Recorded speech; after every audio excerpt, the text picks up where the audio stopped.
Pasukan Chechnya mengumumkan kesiapannya untuk dikerahkan langsung ke Iran dalam perang darat. Pengerahan ini bakal dilakukan jika invasi darat Amerika Serikat benar-benar dilakukan terhadap Teheran. Dari laporan Press TV, pimpinan Chechnya Ramzan Kadyrov menegaskan pasukannya akan melakukan intervensi penuh jika operasi darat Amerika Serikat dilakukan. Unit Chechnya menegaskan konfrontasi ini sebagai perang langsung dan pertarungan moral. Mereka juga menegaskan bahwa intervensi langsung adalah bagian dari jihad. Penduduk Chechnya hampir seluruhnya adalah penganut Islam Sunni dengan mazhab Syafi'i. Artinya, dukungan dari Chechnya menandakan kelompok Sunni pertama yang berpotensi ikut perang membantu Iran. Diketahui ratusan pasukan elit Amerika Serikat telah tiba di wilayah Timur Tengah di saat eskalasi konflik dengan Iran kian memanas. Ratusan pasukan ini menambah kekuatan ribuan marinir yang sebelumnya telah tiba. Dari laporan The New York Times pada Minggu 29 Maret, dua pejabat Amerika Serikat menegaskan ratusan personil pasukan operasi khusus dari Navy SEALs dan Army Rangers telah tiba di Timur Tengah. Pasukan darat ini akan menghadapi 1 juta kombatan Iran dalam operasi darat. Iran mengerahkan 1 juta pejuang untuk melawan pasukan Amerika Serikat.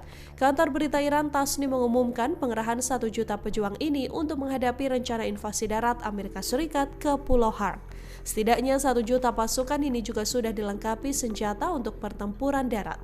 Iran memberikan peringatan ke Ukraina jika terus terlibat dalam perang dengan Amerika Serikat Israel. Teheran menyebut Ukraina akan menjadi target sasaran yang sah. Bahkan Iran mulai menyerang gudang senjata Ukraina yang berada di Dubai. Serangan Iran yang dilaporkan menghancurkan gudang sistem anti-drone Ukraina di Dubai. Divisi Angkatan Laut dan Dirgantara Korps Garda Revolusi Islam Iran atau IRGC dilaporkan menyerang depot tersebut saat menargetkan situs militer Amerika Serikat. Namun Ukraina membantah adanya serangan dari Iran. Sementara serangan ini disebut sebagai tamparan yang keras bagi Presiden Ukraina Volodymyr Zelensky. Hal itu disampaikan seorang pakar Timur Tengah di Universitas Keuangan Rusia, yakni Farhad Ibrahimov. Ia menyebut serangan itu sebagai sinyal jelas dari Iran kepada Kiev yang dijadikan target sah jika terlibat perang Amerika Serikat Israel. Ibrahimov menyebut serangan itu sebagai peringatan keterlibatan Ukraina dengan tindakan dan bukan kata-kata. Bahkan Teheran disebut siap menyatakan perang terhadap rezim Kiev jika mereka tidak mundur. Pengamat itu menyebut para pejabat Iran memandang Zelensky sebagai sosok yang tidak perlu dihormati secara formal. Israel dikeroyok dan diserang berbagai proksi pada Rabu 1 April 2026.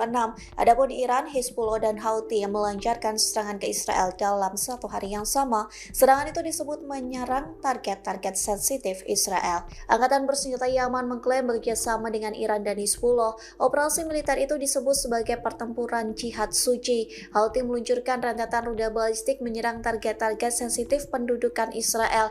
Hal itu disampaikan juru bicara Houthi Brigadir Jenderal Yahya Saree yang menegaskan serangan ini merupakan kelanjutan dari dukungan dan bantuan terhadap front perlawanan. Bahkan Houthi mengancam akan menutup Selat Bab al-Mandeb di Laut Merah. Di satu sisi Israel mengklaim tidak ada korban jiwa akibat serangan Yaman.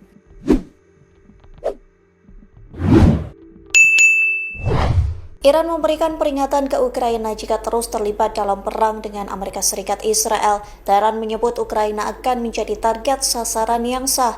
Bahkan Iran mulai menyerang gudang senjata Ukraina yang berada di Dubai. Serangan Iran yang dilaporkan menghancurkan gudang sistem anti-drone Ukraina di Dubai. Divisi Angkatan Laut dan Dirgantara Korps Garda Revolusi Islam Iran atau IRGC dilaporkan menyerang depot tersebut saat menargetkan situs militer Amerika Serikat. Namun Ukraina membantah adanya serangan dari Iran. Sementara serangan ini disebut sebagai tamparan yang keras bagi Presiden Ukraina Volodymyr Zelensky. Hal itu disampaikan seorang pakar Timur Tengah di Universitas Keuangan Rusia, yakni Farhad Ibrahimov. Ia menyebut serangan itu sebagai sinyal jelas dari Iran kepada Kiev yang dijadikan target sah jika terlibat perang Amerika Serikat Israel. Ibrahimov menyebut serangan itu sebagai peringatan keterlibatan Ukraina dengan tindakan dan bukan kata-kata. Bahkan Teheran disebut siap menyatakan perang terhadap rezim Kiev jika mereka tidak mundur. Pengamat itu menyebut para pejabat Iran memandang Zelensky sebagai sosok yang tidak perlu dihormati secara formal.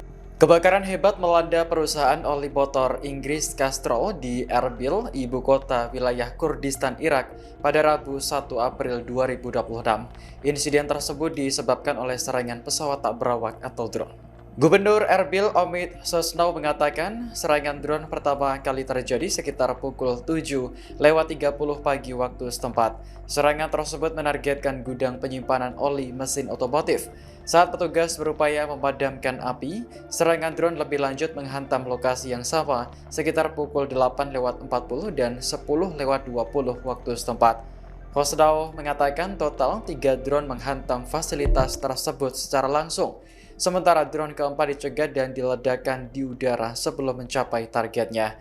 Personel darurat kemudian diinstruksikan untuk mundur dari area tersebut karena alasan keselamatan. Hingga berita ini ditayangkan, belum ada kelompok yang mengaku bertanggung jawab atas insiden tersebut. Namun Duta Besar Iran untuk Inggris Sayyid Ali Mosavi sebelumnya mengatakan bahwa negaranya sedang mempertimbangkan serangan terhadap pangkalan militer Inggris. Hal ini karena dugaan keterlibatan London dalam perang tersebut. Namun Perdana Menteri Inggris Keir Starmer berulang kali menegaskan bahwa pihaknya tidak membantu Amerika Serikat dan Israel. Iran berencana menargetkan sistem internet satelit Starlink milik miliarder Amerika Serikat Elon Musk. Menurut Iran, Starlink bukan sekedar layanan internet global, melainkan bagian dari infrastruktur teknologi yang berpotensi dipakai dalam konflik modern, khususnya dalam aspek komunikasi dan perang informasi. Iran menilai Starlink bisa dimanfaatkan untuk membuka akses komunikasi di wilayah yang dibatasi atau mengalami pemutusan internet. Kondisi tersebut dikhawatirkan bisa melemahkan kontrol informasi negara, terutama di tengah situasi politik dan keamanan yang sensitif. Dalam pandangan Iran, Starlink bisa membantu penyebaran informasi dari dalam negeri ke luar negeri tanpa pengawasan pemerintah, sehingga Iran menganggap Starlink sebagai sebuah ancaman terhadap stabilitas nasional.